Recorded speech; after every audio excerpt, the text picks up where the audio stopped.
안녕하세요. 글로벌 리포트 조상진입니다. 길거리를 다니다 보면 곳곳에 수많은 CCTV가 있습니다. 요즘에는 이 화질과 기술이 좋아지면서 범죄 예방과 해결에도 큰 역할을 하고 있는데요. 최근 중국에서는 이 CCTV에 찍힌 사람의 걸음걸이만으로도 신원을 식별하는 기술이 개발됐다고 합니다. 함께 확인해 보시죠.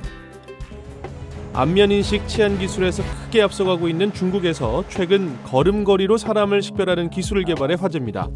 베이징의 인공지능 기술 회사 와트릭스가 개발한 이 기술은 사람의 걸음걸이를 분석해 기존에 입력해 놓은 범죄자의 걸음걸이 정보와 대조하면 0.2초 만에 94%의 정확도로 신원을 파악해낼 수 있다고 합니다. 사람의 지문이 모두 다른 것처럼 인간의 몸을 구성하는 근육과 뼈, 신경계가 각기 다른 걸음걸이를 만들어내기 때문이죠. 所以步态的攻击它不是简单的说，比如说装个瘸、装个外八字，或者说装个驼背，它就能够去攻击它的，因为我们用到的是全身所有的特征。 이제는 얼굴을 가리거나 카메라를 등져도 신원을 파악할 수 있는 것입니다. 하지만 공권력에 의한 감시가 더욱 심해져 사생활과 자유가 침해될 것이라는 우려도 높습니다.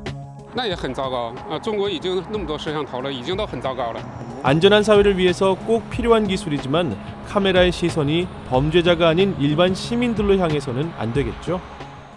이 당뇨병을 두고 흔히 선진국병이라고 합니다. 고열량과 고단백의 식품을 많이 섭취할 경우 생기는 병으로 주로 생활 수준이 높은 나라에서 많이 발생하기 때문인데요. 그런데 최근 아프리카에 이 당뇨병 환자가 크게 늘고 있다고 합니다. 그 이유가 뭘까요? 지금 아프리카 케냐로 가보겠습니다. 호텔에서 일하다 당뇨병에 걸려 직장과 건강을 모두 잃은 압달라 씨. 케냐 수도 나이로비의 빈민가 키베라에 사는 압달라 씨는 하루 $1 미만의 돈으로 생활하면서 약을 사고 권장 식단도 지킬 여유가 없습니다. When I was diagnosed with diabetes, I started feeling my life is finished.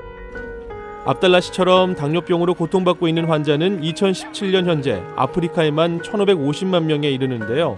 일반적으로 당뇨병은 고열량과 고지방 등 서구화된 식단이 원인인 것으로 알려져 있지만 최근 아프리카에서 운동 부족과 잘못된 식습관 때문에 당뇨병 환자가 급증하고 있습니다. 하지만 환자들이 제대로 된 치료를 받지 못하고 있는데요. 열악한 사회 환경에 혈당 치료제인 인슐린 주사가 턱없이 부족한 현실 때문입니다. 또 다른 문제는 아프리카의 부실한 교육 환경이 보건 환경 개선에 걸림돌이 되고 있다고 전문가들은 말합니다. You find that the community we deal with, largely some of them are illiterate, and also because of limited economic power, they go for counter drugs.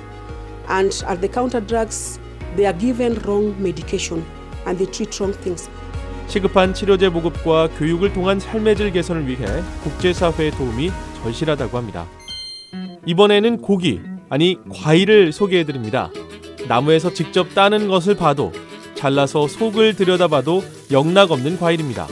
그런데 바로 과육을 먹지 않고 물을 넣고 푹 끓이는데요. 이 과일의 이름은 잭프루트. 고기의 맛과 쫄깃쫄깃한 식감 때문에 최근 채식주의자들에게 사랑을 받고 있습니다. 동남아시아와 아프리카에서 주로 재배되는 잭프루트는 최대 40kg까지 자라는 슈퍼과일인데요. 전문가들에 의하면 단백질과 탄수화물, 비타민 함량도 높아서 미래의 식량 문제를 해결할 수 있는 고기 대체품으로 기대가 크다고 합니다. 지나친 육류 소비로 발생하는 환경오염과 자원 낭비를 걱정한 경험이 있으시다면 잭프루트에 한번 도전해보시는 건 어떨까요? 엄청난 굉음과 함께 하늘 위를 수놓는 불꽃들. 이탈리아 예술의 도시 피렌체의 하늘이 멋진 불꽃으로 물듭니다. 규모도 대단하지만 다채로운 색감이 눈길을 사로잡는데요. 지금 보시는 장면은 일반 불꽃놀이가 아닌 전시회입니다. 중국의 현대미술가 차이거창 씨가 이탈리아와 중국 문화협회의 지원을 받아 제작했습니다. 피렌체가 낳은 르네상스 미술가 산드로 보티첼리의 작품에서 영감을 받았다는 차이 씨. 5만 개의 맞춤 불꽃 작품을 50분 동안 선보였습니다. 지금까지 글로벌 리포트 조상진이었습니다. I hereby grant you a full pardon.